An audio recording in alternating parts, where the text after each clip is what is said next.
Good morning, student. Welcome to next lecture of C++. Okay, and we already started the concept of OOPS, that is Object-Oriented Programming Concept in C++. उसमें एक important topic हमने last discuss किया था, class and object. Now in this lecture we will discuss the inheritance concept in C++ or Object-Oriented Programming language. This is also the one important feature. Feature है एक important, जिसके through हम लोग हमारी programming को easily और modified कर सकते हैं easily. Okay, now let me discuss the inheritance. वैसे inheritance कहाँ सुना है आपने? Inheritance is the word used in biology concept. Biology में होता है, क्या होता है कि हम लोग एक जनरेशन से दूसरे जनरेशन में आते हैं तो कुछ सिमिलरिटीज होती है, कुछ सेम थिंग मतलब ओल्ड जनरेशन और न्यू जनरेशन में कॉमन चीजें होती है, उसी को हम लोग कहते हैं इनहेरिटेंस. तो सेम यहाँ पे भी इनहेरिटेंस होता है. इनहेरिटेंस का मतलब होता है एक यहाँ पे दो क्लास होंगे, एक होगा जिसको हम लोग कहेंगे base class and second one is a derived class.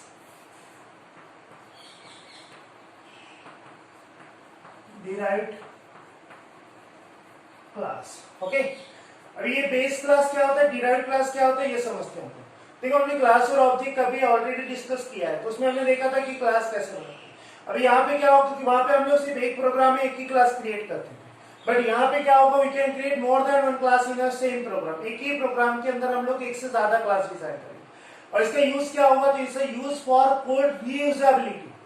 मतलब अगर जस्ट कंसीडर करो कि आपने एक पहला क्लास डिफाइन किया है, उसके अंदर आपने लिमिटेड प्रॉपर्टीज डिफाइन की, नाउ आपको और उसमें मॉडिफाइड करना है, तो आप क्या कर सकते हो, मॉडिफाइड भी करना है, मतलब उसकी ओल्ड प्रॉपर्टीज भी एक्सेस करनी है और उसके साथ नई प्रॉपर्टीज को भी उसमें ऐड करना है.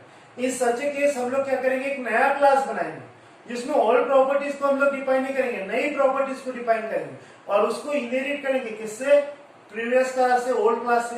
दैट्स व्हाई ये क्या होगा, it can be access the old property as well as base class property, मतलब दोनों की प्रॉपर्टी वो एक्सेस कर सकता है. एक एग्जांपल भी देखेंगे, पहले हम लोग इसकी डेफिनेशन डिस्कस करते हैं. Now what is the definition of inheritance? The creation of derived class from the base class is called as the inheritance. Simple सी डेफिनेशन होती है कि creation of derived class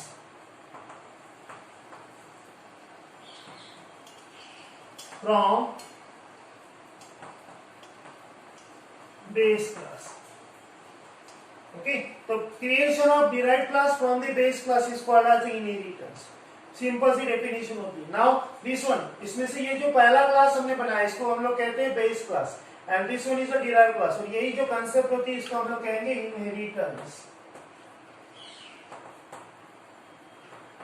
okay, now अभी इसका और भी, ये बेस क्लास को और भी नाम होते हैं. बेस क्लास को हम लोग ये भी कहते हैं, इसमें parent class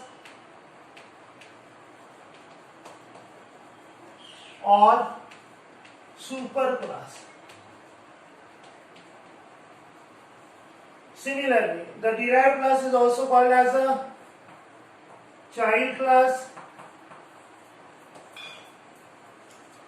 and second one is the subclass. Okay, so these are the some names. मतलब base class is also called as the parent class and super class or super class. And similarly, derived class is called as the child class and subclass. Now इसका example देखो, general example consider करते हैं. जैसे आपके father, एक father है and then उसका सन, father and sun.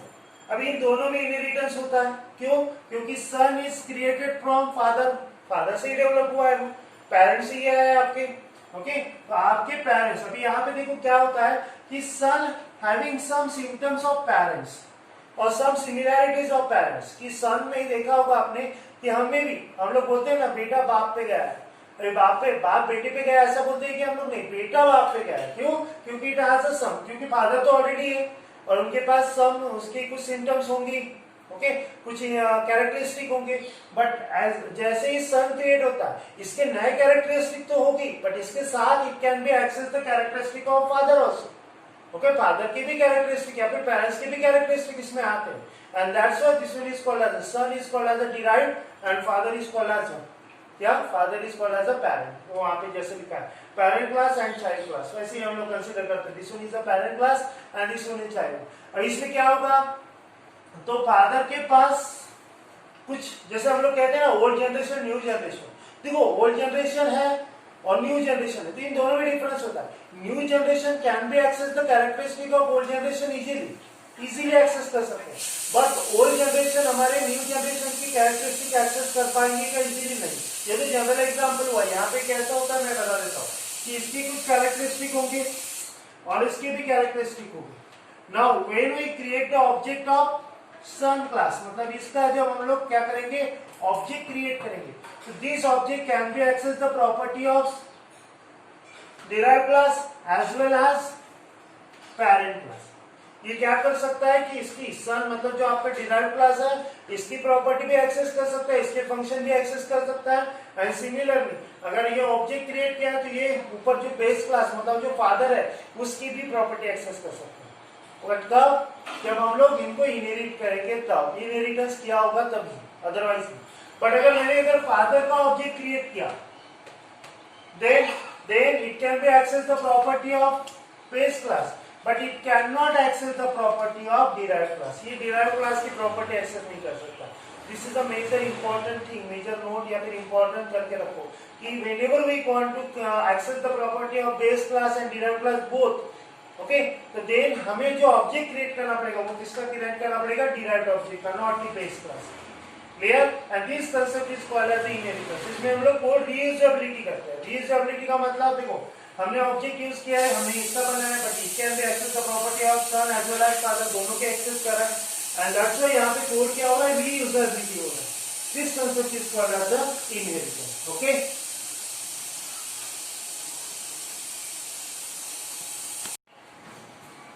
Okay, now let me discuss the next topic of inheritance, that is the types of inheritance। inheritance जब यूज करते हैं, yes, inheritance is nothing but a creation of derived class from the base class, okay, और यहाँ पे एक से ज्यादा class हो सकते हैं। अभी according to the how many classes and how to inherit with each other, और उसके अलग अलग टाइप्स होते हैं। तो बेसिकली जनरली 5 टाइप्स होते हैं जो हम लोग डिस्कस करते हैं। पहला होता है सिंपल इनहेरिटेंस और single inheritance. Single inheritance, okay. अब ये सिंगल इनहेरिटेंस में क्या होगा? There will be one base class, या फिर मैं यहाँ पे ए डिफाइन करता हूँ, A and one derived class, मैंने कहा B, okay. And now this one is the base class and this one is the derived class, okay. So now what is the definition of single inheritance? Single inheritance there will be only one base class and one derived class। एक ही derived class होगा और एक ही base class होगा, तो this concept is called as a single inheritance। Okay, now second one is the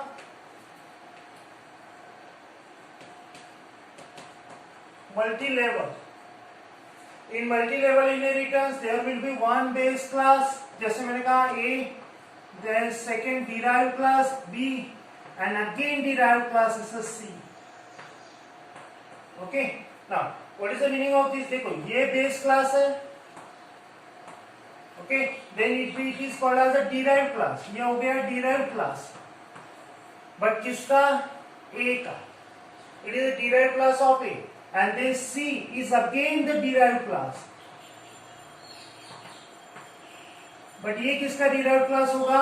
B का, okay। इसका अगर generally example consider करना है तो देखो grandfather, father and child, okay. Grandfather है, ग्रैंडफादर से कौन आया? फादर, फादर से कौन आया? चाइल्ड। इन तीनों में रिलेशनशिप होता है, तो this one is called as the relationship that is the multi level, okay. अब यहाँ पे क्या होगा? Whenever we want to create the object, अगर मैंने ए का ऑब्जेक्ट क्रिएट किया तो then it can be access the only properties of A, A की एक्सेस कर सकता है। अगर मैंने बी का ऑब्जेक्ट क्रिएट किया then it can be access the property of B as well as C, दोनों की, okay, but can not access the property of C. But अगर मैंने सी का ऑब्जेक्ट क्रिएट किया then it can be access the properties of C as well as B and A, तीनों की property access कर सकता है। This concept is called as a multi level inheritance, okay. Then third one is a multiple inheritance. Now multiple inheritance में क्या होता है? There will B to base class, मैं यहाँ पे लिखता हूँ ए and then B, okay, and then इन दोनों का मिलके क्या होगा, one derived class, that is C. This one is a derived, ये base, and again this one is also called as a base. Okay, in multiple inheritance there are two base class and one derived class. हमने एक सी नाम का class create किया, उसको हम लोग derive class कर रहे हैं, और ये किसके प्रॉपर्टी एक्सेस करेगा, it can be access the property of A as well as B. Okay, A और दो बी ऐसे एक दूसरे के साथ रिलेटेड नहीं है, बट ए और बी दोनों से मिलके कौन बना है, C. That's why if we create the object of C then it can be access the property of C as well as A as well as B. तीनों की प्रॉपर्टी एक्सेस कर सकते हैं. These are the third type of inheritance. Now fourth one is a hierarchical.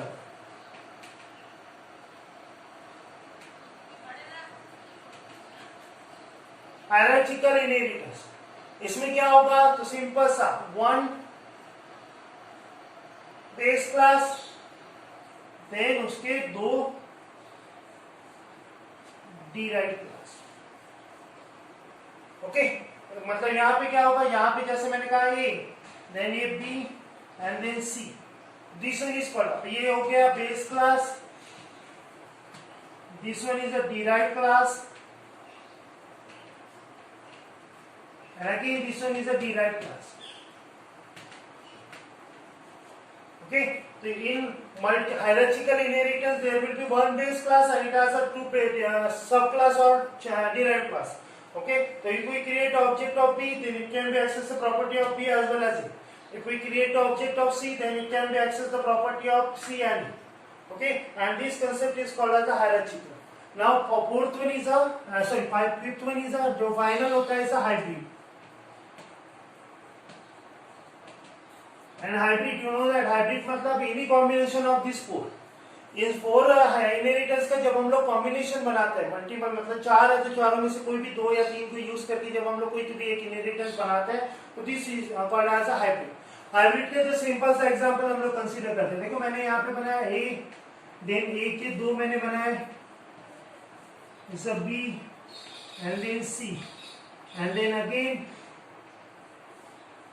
इस B.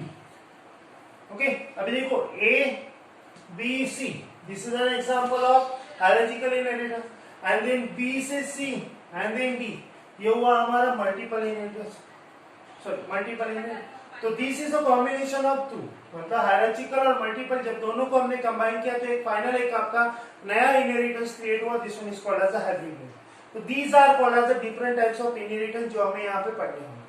Okay, इसके example simple है, ये भी example you can write down with single, multiple, multi level या फिर हायरार्चिकल या फिर हाइब्रिड, किसी से भी आप एग्जीक्यूट कर सकते हैं. हम लोग नेक्स्ट लेक्चर में, नेक्स्ट वीडियो में हम लोग इसके एग्जांपल डिस्कस करेंगे. ओके, बट एक चीज आपको याद रखनी है बेटे, यहाँ पे ये तो हुआ टाइप्स, बट एक एक्सेस स्पेसिफायर हमने डिस्कस किया था, दिस वन इज कॉल्ड, याद होगा आपको, हमने क्लास एंड ऑब्जेक्ट की वीडियो में हमने एक एक्सेस स्पेसिफायर डिस्कस किया था, जिसमें हमने कहा था कि तीन तरह के होते हैं, एक था पब्लिक, दूसरा था प्राइवेट और तीसरा था प्रोटेक्टेड.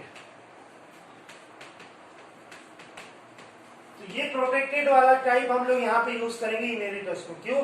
क्योंकि प्रोटेक्टेड क्या होता है कि प्रोटेक्शन प्रोवाइड करता है फ्रॉम अनदर क्लास. अगर देखो एक ही प्रोग्राम में दो क्लास होंगे तो दो क्लास में एक दूसरे की प्रॉपर्टी वो एक्सेस नहीं कर पाते. क्यों? क्योंकि वो अलग अलग है. बट अगर हमने दोनों को क्या कर दिया, इनहेरिट कर दिया, then it can be access the property of another class. दो क्लास मैंने अलग अलग बनाए पर दोनों को इनहेरिट किया है तो दोनों एक दूसरे की प्रॉपर्टी एक्सेस कर रहे हैं. ओके, मतलब प्रोटेक्शन है बट किससे, अननोन क्लास है. बट अगर तीसरा क्लास क्रिएट किया है बट जिसमें मैंने इनहेरिटेंस नहीं प्रोवाइड किया, इनहेरिट नहीं किया, देन वो एक्सेस कर पाएगा क्या? नहीं. तो ऐसे सिचुएशन में हमें वो अननोन क्लास है उससे हमें क्या करना है, हमारे डेटा को प्रोटेक्ट करना है. बट जो इनहेरिटेड है उसके साथ क्या करना है, एक्सेस करना. तो ऐसे सिचुएशन में हम लोग कौन सा यूज करते हैं, प्रोटेक्टर. तो ये याद रखना कि protected access specifier is always use only in inheritance program. बाकी क्लास में कोई भी प्रोग्राम में नहीं यूज करते, सिर्फ ये इनहेरिटेंस जहां आएगा वहां पे हम लोग इसको यूज करेंगे. ओके, तो ये याद रखना कि inheritance program we use the protected access specifier. बाकी प्राइवेट होता है, पब्लिक होता है, वो भी यूज कर सकते हैं, बट इनहेरिटेंस में हम लोग स्पेशली प्रोटेक्टेड यूज करते हैं. कैसे यूज करेंगे इसका हम लोग प्रोग्राम नेक्स्ट वीडियो में डिस्कस करेंगे. Okay, thank you.